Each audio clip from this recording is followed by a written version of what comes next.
क्या फ़र्क पड़ता है। एक शहर में एक बहुत अमीर व्यक्ति रहता था। उसका नाम तो था धनीमल, लेकिन था वह बहुत कंजूस। उसका कहना था कि अगर आप अपने पैसे अपने पास रखेंगे तो सबको पता चल जाएगा कि आपके पास बहुत पैसे हैं। फिर चोर डाकू आपके पीछे पड़ जाएंगे और सारा पैसा लूट कर ले जाएंगे। इसलिए वह अपना सारा पैसा छिपा कर रखता था और खुद एक बहुत गरीब व्यक्ति के समान रहता था। पैबंद लगे कपड़े, घिसे हुए जूते, रूखा सूखा खाना, यह सब देखकर लोग उसे भिखारी समझते थे। जिनको पता था कि वह धनवान है, वह उसे कंजूस कहकर बुलाते थे। एक दिन धनीमल को अपनी संपत्ति को चोरों से बचाने का एक बहुत बढ़िया उपाय समझ में आया।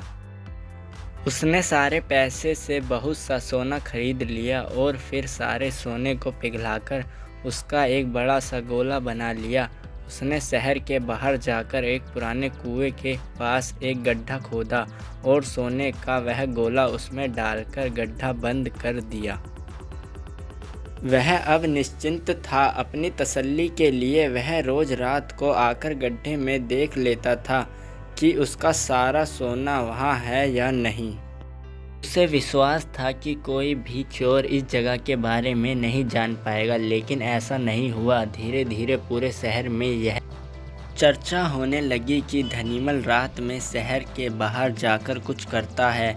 एक रात जब उसने गड्ढा खोदकर देखा तो सोना वहां से गायब था। उसे गहरा सदमा लगा और वह चीखकर रोने लगा। उसके रोने की आवाज़ सुनकर बहुत से लोग वहां आ गए। धनीमल रो रोकर अपना दुख बताने लगा। तब उसके एक पड़ोसी ने उसे कहा, धनीमल, तुम एक भारी पत्थर इस गड्ढे में रख दो और समझो लो कि वही तुम्हारा सोना है। यह सुनकर धनीमल को बहुत गुस्सा आया। तुम मेरे सोने को पत्थर जैसा बता रहे हो। वह बोला, देखो धनीमल, वह सोना तुम कभी इस्तेमाल तो करते नहीं थे। एक पत्थर की तरह यहाँ उसे दबाकर रख दिया था, तो फिर यहाँ सोना हो या पत्थर क्या फ़र्क पड़ता है। उसका पड़ोसी बोला, बात तो ठीक ही थी। धनीमल ने बहुमूल्य सोने को पत्थर के समान मूल्यहीन बना दिया था। उसके बाद धनीमल ने मेहनत करके फिर पैसे कमाए, लेकिन अब वह कंजूस नहीं रहा था। अपने पैसों को वह अपने ऊपर और दूसरे लोगों की सहायता के लिए खर्च करता था। अगर आपको हमारी वीडियो अच्छी लगी हो तो वीडियो को लाइक करें, चैनल सब्सक्राइब करें और शेयर करें।